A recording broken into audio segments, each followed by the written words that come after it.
This is Dr. Rajya Lakshmi, and today I'm going to explain you about diet and IVF. So, how are these both related? Your IVF, your fertilization, and your diet.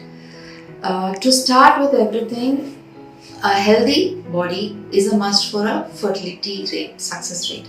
So, if you are on that journey of an IVF, first thing is you should need to know that it is a process where your embryo is developed outside your body and then implanted within yours, so that you are pregnant on a biological account. The thing is, once the embryo is implanted, your body should be healthiest at that stage to take the embryo and to make the fetus grow properly without any defects.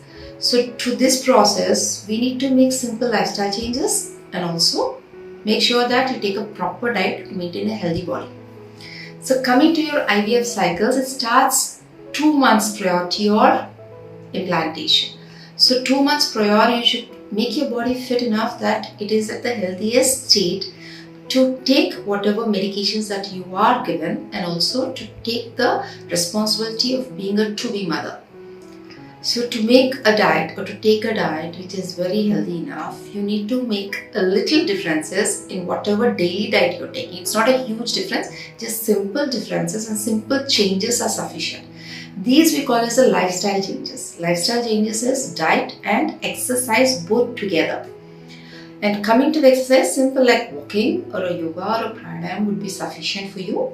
And coming to the diet, all we know is we take food either in a breakfast, lunch, dinner, and in between as snacks.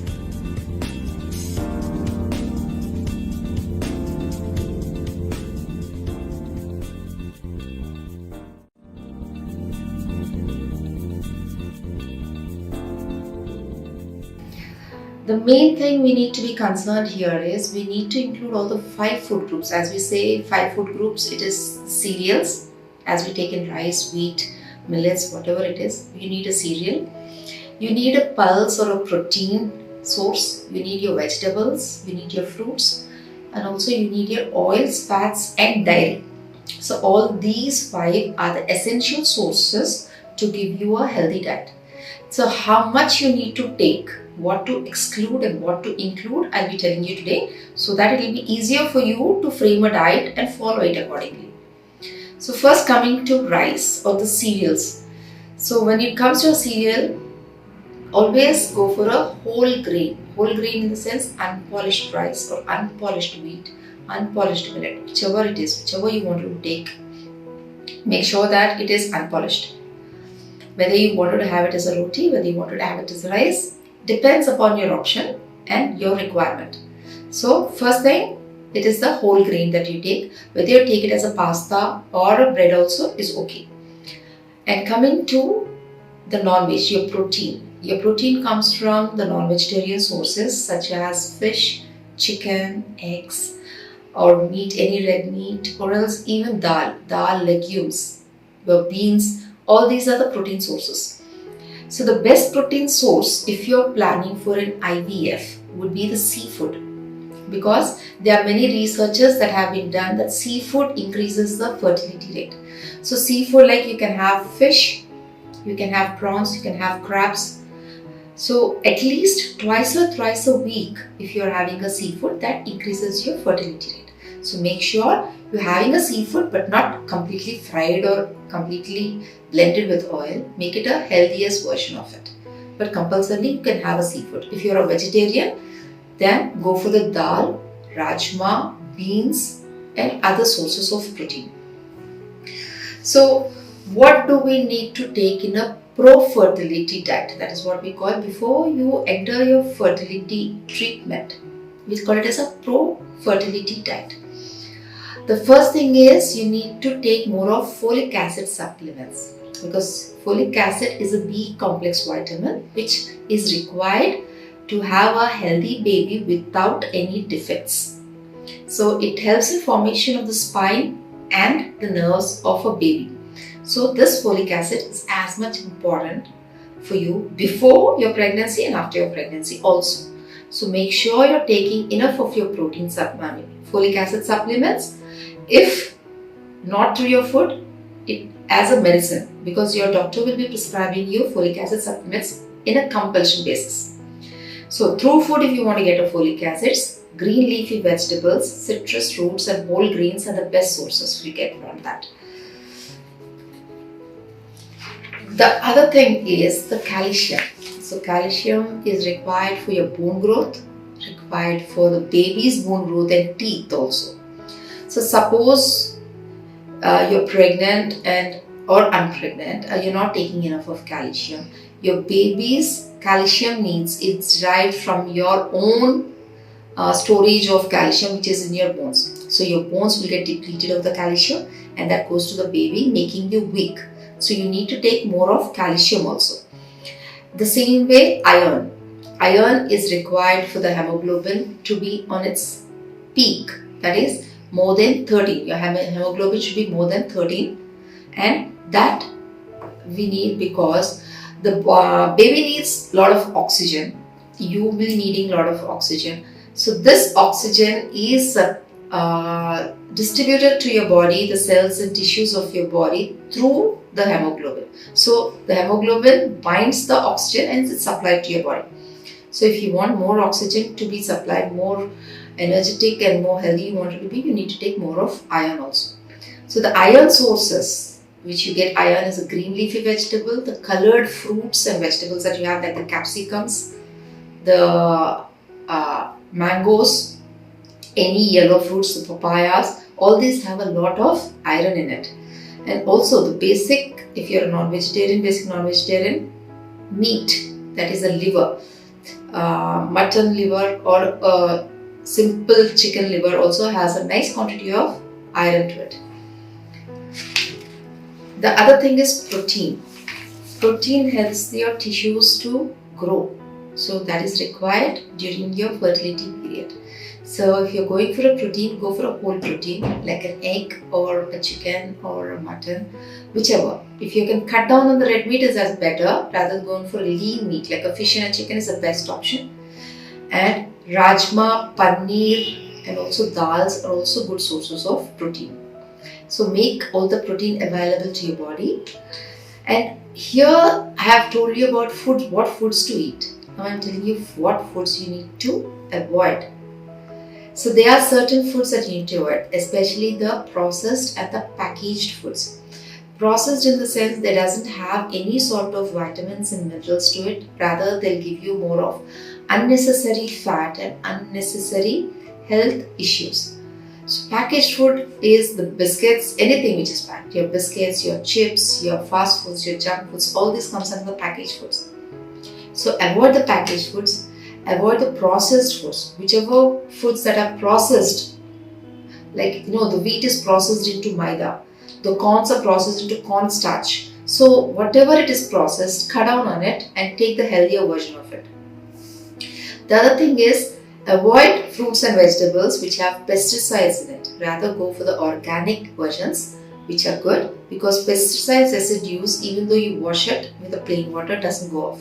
Otherwise, if that isn't available, make sure you're washing your fruits and vegetables in a vinegar water. That is 8 parts of water and 1 part of vinegar. Mix it and wash your vegetables and fruits to it so that there is no residue left. Keep yourself away from all the chemicals, pollutants and processed packaged foods. That will keep you healthy. And other thing is, practice yoga and pranayama, which increases your lung capacity and it is also necessary for the baby to be born. Coming to fruits and vegetables. Pineapple helps you a lot before fertilization. It actually has a lot of vitamin C to it, and also it has enzymes which helps your fertilization process become easier. So if possible, take a small quantity or a cup of pineapple every day or at least 2 to 3 times a week so that it will become easier for you. The next is dairy. Dairy, we all have the milk, yogurt, buttermilk, different sources of dairy. So when you're choosing your dairy, make sure it doesn't have a lot of fat to it.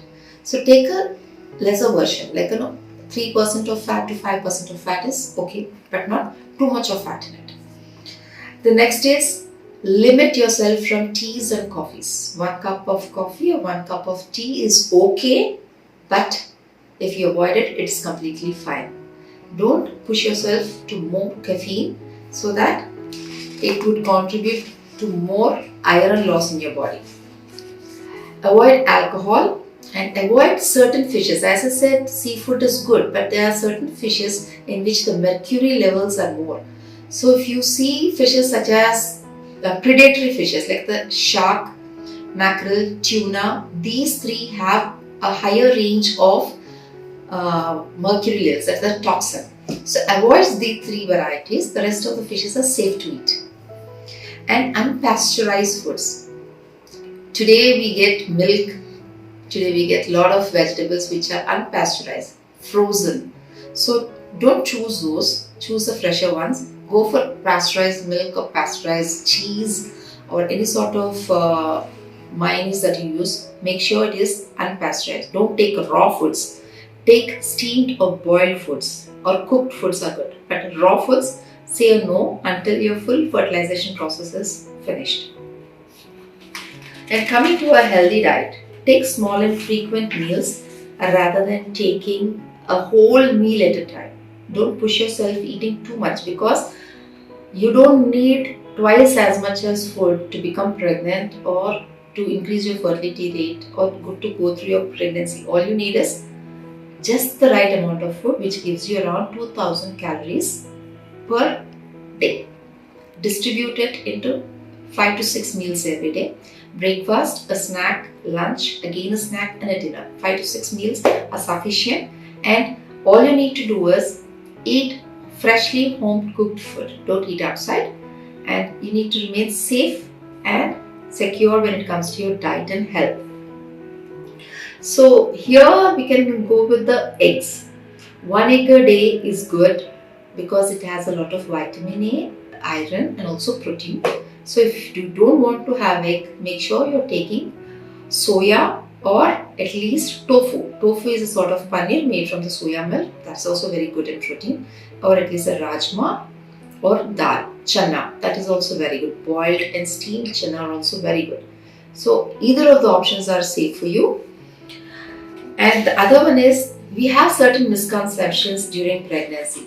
That is like you have a lot of taboos, like we shouldn't be eating this, we shouldn't be eating that, this doesn't lead to pregnancy, or this actually gives us a failure. Make sure there are no taboos like that. Only thing is, your healthy food is very important. Stick to the prescription, whatever your doctor told you, whatever doctor tells you to follow. That will be safe and good. And make sure you are taking enough of all the vitamins and minerals at a time. Basically, 2 fruits every day, at least 1 cup of vegetable curry, 1 cup of dal or a non-vegetarian curry, 2 serves of rice, roti or any sort of cereal. Millet also is fine, any sort of cereal per meal. 2 large meals at your lunch and dinner. Your breakfast should be the heaviest of all of these. Breakfast, if you're having it, divide your plate into 4 parts. 2 parts should be your vegetable and fruit. Half a part, 1/4 will be your roti or a chawal or whatever cereal. The other 1/4 will be your protein and 1 glass of dairy. That will be a complete meal for you, and you don't need to take anything apart from that. The thing is, be stress free and eat food as you like it. If you like it spicy also, that's no issue. You can have it. But oil is only 2 spoons per day, not more than that. 2 teaspoons per day. And if you wanted to go for a ghee or a butter, it is not advisable for you to go on a daily basis. Choose only unsaturated fats, not the saturated ones. See, unsaturated fats is olive oil. You go for the sesame oil, you can go for a groundnut oil, or you can even go with normal cooking sunflower oil. But avoid coconut oil, lard, that is the fat that is extracted from animals, and also make sure you're not taking much of ghee, butter, mayonnaise, cheese and all. Limit that. Make sure you're having a healthiest oil all throughout your lifetime. I'm not saying just because of this fertilization. This can carry on to later of your life also, which gives you a good health. And half a liter of oil or of fat per month is the limit fee. So I think you'll be having different queries regarding this, so you can meet us personally also. I think that's better. Any queries, you can just give us a phone call and you can get back to us. Thank you.